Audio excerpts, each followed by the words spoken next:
قال یا آدم، اللہ نے کہا یا آدم انبئہم، بتا ان کو باسمائہم، ان کے ناموں کا۔ دونوں سامنے تھے اور دونوں کے سامنے نام پیش ہوئے، لیکن حضرت آدم علیہ السلام کو یاد ہو گئے اور فرشتوں کو یاد نہیں ہوئے۔ فلما انبأہم باسمائہم، جس وقت بتا دیا ان کو ان کے نام، قال، اللہ نے فرمایا، الم اقل لکم، کیا میں نے نہیں کہا تھا تم سے، انی اعلم غیب السماوات والارض، کہ بے شک میں جانتا ہوں غیب آسمان و زمین کے، وَأَعْلَمُ، اور جانتا ہوں، ما تبدون، جو تم ظاہر کرتے ہو، وَمَا كُنْتُمْ تَكْتُمُونَ، اور جو تم چھپاتے ہو۔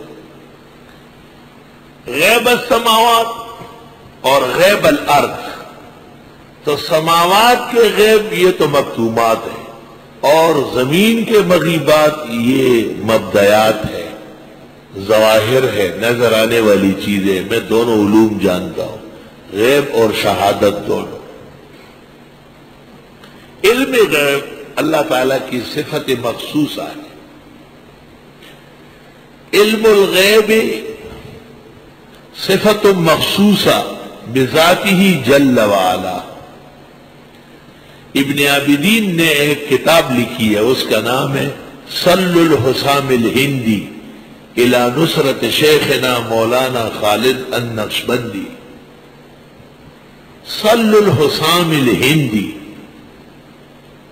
فی نصرت شیخنا مولانا خالد النقشبندی۔ بزرگان دین کے طور طریقوں کے اس بات پر یہ کتاب ہے۔ اس میں ابن عابدین نے یہ اعتراف کیا ہے کہ علماء متفق ہے کہ علم غیب اللہ کی صفت ہے اور یہ مخلوق کی شأن نشان نہیں۔ شیخ زاہد الکوثری نے مقالات میں لکھا ہے کہ علم غیب مخصوص ہے،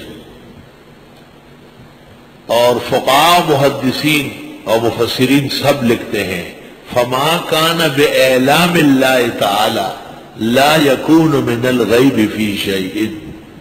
فما کان بإعلام اللہ تعالی، اب آپ کو عربی نہیں ہے جن میں کیا کہو، اعلم یعلم، اعلام مانا بتانا، جو اللہ کے بتانے سے جان لے وہ غیب نہیں ہو۔